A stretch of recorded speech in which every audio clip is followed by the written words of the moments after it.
Praise the lord. ఈరోజు మనము దావీదు గారి కీర్తనలో నుంచి 37వ అధ్యాయము 1వ వచనం నుంచి 7 వచనాలు చదువుకుందాము. మరలా 37వ అధ్యాయం మొత్తం ఈరోజు నేర్చుకుందాము. నేను కూడా నేర్చుకునే స్థితిలోనే ఉన్నాను. కాకపోతే దేవుని మీద ఉన్నటువంటి ప్రేమతో బైబిల్ చదువుతూ నేను నేర్చుకుంటూ నాకు తెలిసిన జ్ఞానాన్ని పంచుకోవాలని ఆశపడుచున్నాను. ప్రభువా, నా తండ్రి నాయన, నీ వాక్యము మేము చదువుచున్నప్పుడు ప్రభువా, ఆ వాక్యము తండ్రి నాయన మా హృదయాలలో ప్రభువా నా తండ్రి నాయన నాటుకోవడానికి సహాయం దయచేయండి. మీ పరిశుద్ధాత్మ దేవుని సహాయంతో ప్రభువా నా తండ్రి వాక్యము మాకు విశదీకరించండి ప్రభువా నా తండ్రి నాయన. మరి సాతాను ప్రభువా వాక్యమును అర్థం చేసుకోకుండా ప్రభువా, వాక్యమును నా తండ్రి నాయన మా హృదయాలలో నా తండ్రి ఉండకుండా ప్రభువా నా తండ్రి, మరి వాక్యము దొంగిలించకుండా ప్రభువా తండ్రి నాయన, మరి మా హృదయాలలో వర్ధిల్లునట్లుగా ప్రభువా నా తండ్రి, వాక్యము పట్ల ఆసక్తి కలిగి ప్రభువా నా తండ్రి, వాక్యమయ్యున్న దేవుని మేము ప్రేమించినట్లుగా మాకు సహాయం దయచేయండి తండ్రి. ఆమెన్. చెడ్డవారిని చూసి నువ్వు వ్యసన పడకము, దుష్కార్యములు చేయవారిని చూచి మత్సర పడకము. వారు గడ్డి వలెని త్వరగా ఎండిపోవుదురు, పచ్చని కూర వలెను వాడిపోవుదురు. యెహోవా యందు నమ్మికయుంచి మేలు చేయుము, దేశమందు నివసించి సత్యమును అనుసరించుము. యెహోవాని బట్టి సంతోషించుము, ఆయన నీ హృదయ వాంఛలను తీర్చును. ఎంత బాగుందో చూడండి దావీదు గారి కీర్తన. చెడ్డవారిని చూసి నువ్వు వ్యసన పడొద్దు. నేను కూడా వ్యసన పడుతూనే ఉంటాను. దుష్కార్యములు చేయవారిని చూసి మత్సర పడకము, మనం కుళ్ళుకోవద్దు అంటున్నాడు దేవుడు. చెడ్డవారిని కానీ దుష్కార్యములు చేసేవారిని చూసి మనం కుళ్ళుకోకూడదంట. వారు ఎలాగ ఉంటారంటేనంట, వారు గడ్డి వలనే త్వరగా ఎండిపోదురు. అంటే వారు ఎన్నో మార్గాలను ఎన్నుకొని వారు రకరకాలుగా మన ముందు వారు చాలా ఉన్నతంగా మనకు కనిపిస్తారనమాట. మరి వాళ్ళందరిని చూసినప్పుడు మనము కష్టాల్లో ఉన్నప్పుడు వారిని చూసి మనం వ్యసన పడతాము. దేవుడు అంటున్నాడు కదా, మరి నా తండ్రి నీ సన్నిధిలో ఒప్పుకుంటే వర్ధిల్లుతారు, మరి కప్పుకుంటే నాశనకరమైన గుంటలకు వెళతారని దేవుని వాక్యం మనకు బోధిస్తుంది కదా. కాబట్టి మనం ఏదైనా మరి దేవుని సన్నిధిలో మనం ఉన్నప్పుడు ఒప్పుకోవాలి. ఆ ఏదైనా కానీ చేసిన వాటిని దిద్దుకోవడానికి మనం ప్రయత్నించాలి. కాబట్టి చెడ్డవారిని చూసిన వ్యసన పడకము, దుష్కార్యములు చేయవారిని చూసిన మత్సర పడకము. వారి గడ్డి వలె త్వరగా ఎండిపోదురు. మరి గడ్డి చూడండి, మనం చూస్తూ ఉంటాం కదా, గడ్డికి ఎంత అది అసలు ఇలాగ పీకి పక్కనేస్తే ఒక్క రోజులో మాడిపోతుంది కదా. అలాగే పచ్చని కూర వలెనే వాడిపోదురు. అది పచ్చగానే ఉంటుందంట, కానీ వాడిపోయినట్లుగానే మరి అయిపోతుందంట అది. మరి యెహోవా యందు నమ్మిక ఉంచు, మేలు చేయుము. అంటే దేవుని నమ్మిక ఉంచడమే కాదు, మనం మేలు చేయాలని దేవుడు మరి కోరుతున్నాడు. దేశమందు నివసించి సత్యాన్ని అనుసరించు. మరి నువ్వు మరి దేశంలో బ్రతకటమే కాదు, మరి నువ్వు సత్యంతో మరి బ్రతకాలని దేవుడు కోరుకుంటున్నాడు. నిన్ను నన్ను మనందరినీ కూడా దేవుడు చూడు, యెహోవా యందు నమ్మిక ఉంచు. నువ్వు దేని మీద నమ్మకం పెట్టుకుంటున్నావేమో, మనుషులు కానీ ఈ లోకంలో మరి రకరకాలైనటువంటి వాటి మీద మనం ఇదిగో ఈ ఆస్తి నన్ను రక్షిస్తుంది, లేకపోతే ఈ డబ్బు నన్ను కాపాడుతుంది, ఇవన్నీ కూడాను దేవుని తర్వాతే. యెహోవా యందు నమ్మిక ఉంచి మేలు చేయుము, దేశమందు నివసించి సత్యమును అనుసరించుము. మనము దేశంలో ఉన్నాము అంటే, ఈ లోకంలో మనం బ్రతుకుతున్నాము అంటే సత్యాన్ని మనము అనుసరించాలని యెహోవా కోరుతున్నాడు. యెహోవాని బట్టి సంతోషించండి. మీరు దేని బట్టి ఈ లోకంలో సంతోషిస్తున్నారు కాదు, యెహోవాని బట్టి సంతోషించండి. ఎందుకంటే ఆయన నీ హృదయ వాంఛలను తీరుస్తాడు. ఇలాంటి దేవుడు కాదంట మన దేవుడు. సంతోషించు. మనం రకరకాలైన వాటిని సంతోషిస్తాము, అల్పమైన వాటి కోసం సంతోషిస్తాము, ఒక్క నిమిషము ఒక్కరోజు మరి వాటి కోసం కూడా మనం సంతోషిస్తూ ఉంటాం అన్నమాట. కానీ శాశ్వతమైనది దేవుని దగ్గర ఉంది, శాశ్వతమైన కృప దేవునిలో ఉంది, శాశ్వతమైన ప్రేమ దేవునిలో ఉంది. కాబట్టి మనము యెహోవాని బట్టి మనము సంతోషించాలని మరి ఇదిగో కీర్తన 37వ అధ్యాయం 4వ వచనంలో మనకు బోధిస్తున్నారు. ఆయన నీ హృదయ వాంఛలను తీరుస్తాడు. ఎప్పుడు మనం ఆయన యందు సంతోషం కలిగి ఉన్నప్పుడు. ఇది 5వ వచనం చూడండి, 37 కీర్తన 37 5వ వచనం ఎంత బాగుందో చూడండి. నీ మార్గమును యెహోవాకు అప్పగింపుము, నీవు ఆయనను నమ్ముకొనుము, ఆయన నీ కార్యములు నెరవేర్చును. ఈ లోకంలో చూడండి, మనం ఎన్నో కార్యములు అంటే పనులు మనకు కావాల్సిన కార్యాలు చాలా ఉంటాయి. అసలు అంటే లెక్కలేనన్ని ఈ లోకం మీద మనము మన ప్రయాణంలో అంటే మనం జన్మించిన దగ్గర నుంచి మన మరణం వరకు కూడాను మరి అంటాం చూడు, నాన్ స్టాప్గా ఏదో ఒకటి ఈ లోకంలో మనకి ఎన్నో కార్యాలు, మనం చేయాల్సిన కార్యాలు ఉంటాయన్నమాట. కొన్ని కార్యాలు మనం చేయగలం, కొన్ని కార్యాలు అసలు మనం చెయ్యలేము. ప్రతి కార్యము చేయగలిగినా చేయలేకపోయినా అన్ని కార్యాలు కూడా మనము దేవుని మీద ఆధారపడాలంట.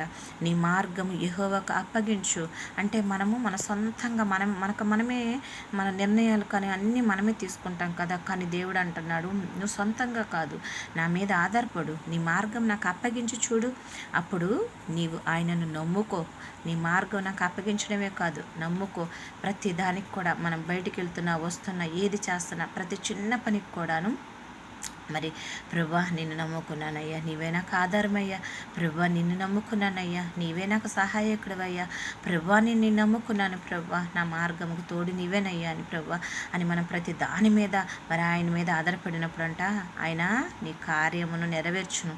మనము మన కార్యము మనం చెయ్యలేని శక్తి మనకు ఉంటుంది. మన కార్యం సాధించడానికి అన్ని వనరులు మన దగ్గర ఉండవు. మన కార్యము మనం చేరుకోవడానికంటే మనము ఒక పని చేయాలి అనుకున్నప్పుడు తగినంత డబ్బు, తగినంత ఏది కూడా మన చేతిలో ఉండకపోవచ్చు. కానీ దేవుడు అంటున్నాడు, ఇదిగో నీ మార్గం యెహోవాకు అప్పగించి చూడు, నీవు ఆయనను నమ్ముకొని చూడు, ఆయన నీ కార్యం నెరవేర్చి తీరుతాడని చెప్పి ఎంత గొప్ప వాగ్దానము. బైబిల్లో మనకి ఎన్నో మంచి మాటలు ఉన్నాయి. కానీ మనం ఈ లోకంలో దేవుని యొక్క మాటను నిర్లక్ష్యం చేసేసి మనుషుల మాటలు, వారి నిందలని, వారి అవమానాన్ని మనుషులు మన చుట్టూ మనము చూస్తూ ఉంటాం కదా. ఒక మనిషి అవమానపరిచాడు అనుకో, ఆ అవమానాన్ని మనం పట్టుకొని బ్రతుకంతా ఏడుస్తూనే ఉంటాము. ఒక మనిషి ఎవరో ఒకళ్ళు మనల్ని కించపరిచినా లేకపోతే మనల్ని రకరకాలుగా ఒక్కొక్క సందర్భాల్లో మనకు ఒక్కొక్కటి ఎదురవుతూ ఉంటాయి. చిన్న చూపు చూస్తూ ఉంటారు కొంతమంది, లేకపోతే మనలో లోపాలను ఎత్తి చూపిస్తూ ఉంటారు, లేకపోతే మీరు మాకంటే తక్కువ అని అంటారు, లేకపోతే రకరకాలుగా మనుషులు. కానీ మనము ఈ మాటల మీదే మనము నమ్మకం ఉంచుకుంటాం, కానీ మరి ఆయన నమ్ముకోమన్నమాట. ఆ మాటలు నిజమేనా, ఆ మాటలు కరెక్టేనా అనుకుంటాం. లోకంలో ఇవి కాదంట మనం నమ్ముకోవాల్సింది.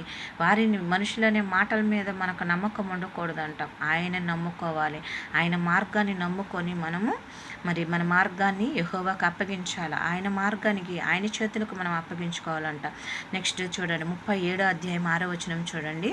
ఆయన వెలుగు వలె నీ నీతిని, మధ్యాహ్నం వలె నీ నిర్దోషత్వంను వెల్లడిపరుస్తాడు. దేవుడు ఒకరోజు వెల్లడిపరుస్తాడంట ఈ లోకానికి. మనుషులకు అర్థం కాదు నీలో నీతి ఉందా లేకపోతే నీలో నిర్దోషత్వం ఉందా అంటే. అందరూ కూడాను చాలాసార్లు ఎలా కనపడతామంటే మనం చెయ్యని తప్పుకు దోషులుగా కనపడతాం. ఈ లోకంలో మనం చెయ్యని పాపాలకి మనం అనుభవించాల్సి వస్తుంది. ఎందుకనంటే నచ్చలేదనుకోండి, ఎంతదైనా మనకి ఈ లోకంలో మన మీద ఇప్పుడు 10 మంది కలిపి ఒక మాట మీద ఉన్నారనుకోండి, వాళ్ళదే కరెక్ట్ అవుతుంది ఈ లోకంలో. కానీ దేవుడు అంటున్నాడు చూడు, ఆయన వెలుగు వలె నీ నీతిని, మధ్యాహ్నము వలె నీ నిర్దోషత్వంను వెల్లడిపరుస్తాడంట ఒకరోజు.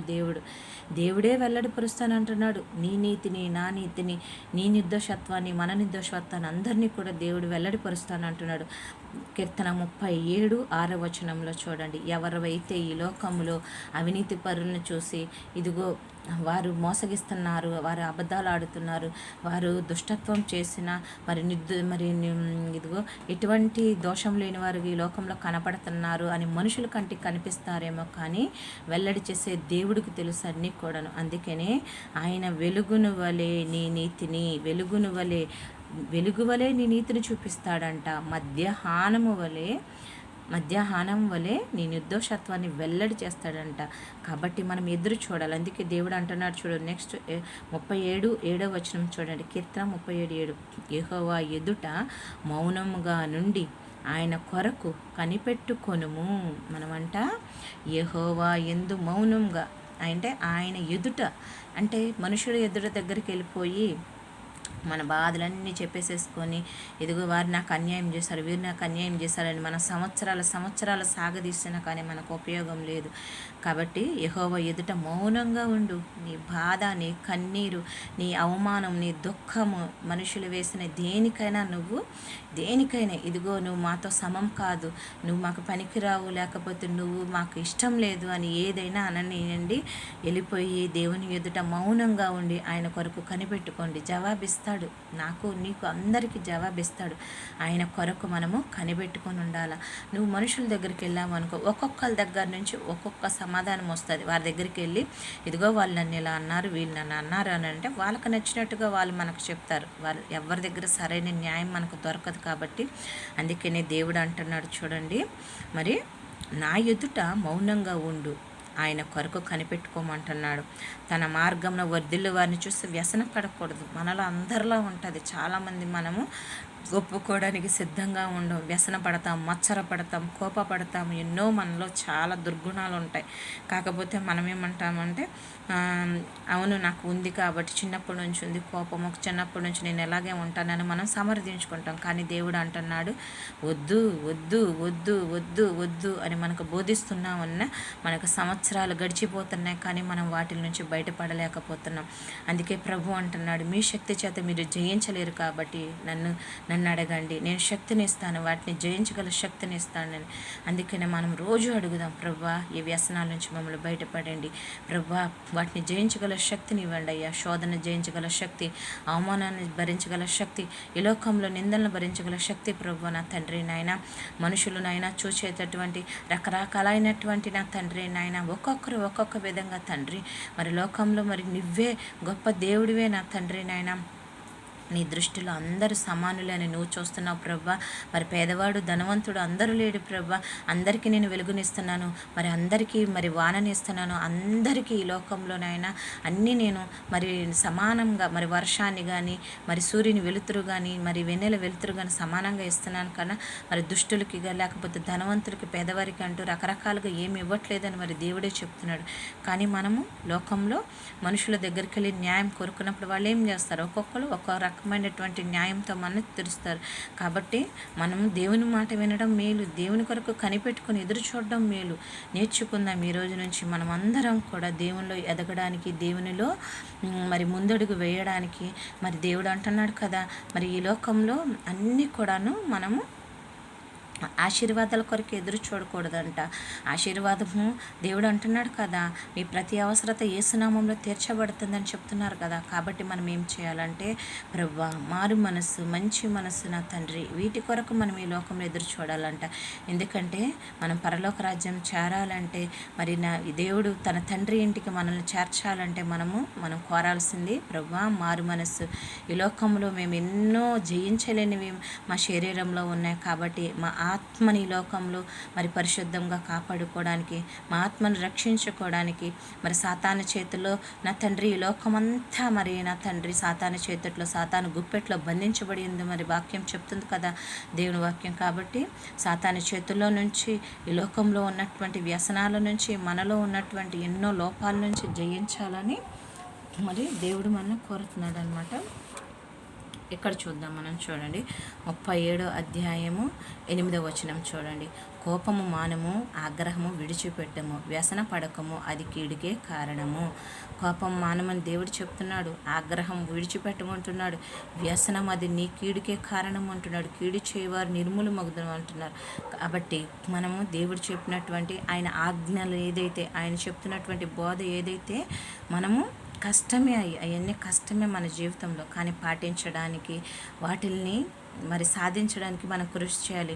ఈ లోకంలో ప్రభువా నాకు ఇల్లు కావాలి, నాకు కారు కావాలయ్యా, నాకు అది కావాలయ్యా, నాకు ఇది కావాలయ్యా, ఇవన్నీ కూడా సంపాదించుకుంటాము. కానీ ఈ లోకంలోనే మనం విడిచిపెట్టి వెళ్ళిపోతాం. కానీ దేవుడు చెప్పినటువంటి మారు మనస్సు, కానీ ఈ లోకంలో నా తండ్రి ఆత్మను మీరు కాపాడుకోవాలి, పరిశుద్ధంగా దానిని మార్చుకోవాలి. కాబట్టి మరి దేవుని చెంతకు మన ఆత్మ చేరాలి అని అంటే మనలో ఉన్నటువంటి ఈ లోపాలు అన్నీ, ఎన్నో లోపాలు కనిపిస్తున్నాయి చూడండి. ప్రతి వాక్యంలో మనకి దేవుడు చూపిస్తున్నాడు. కోపము,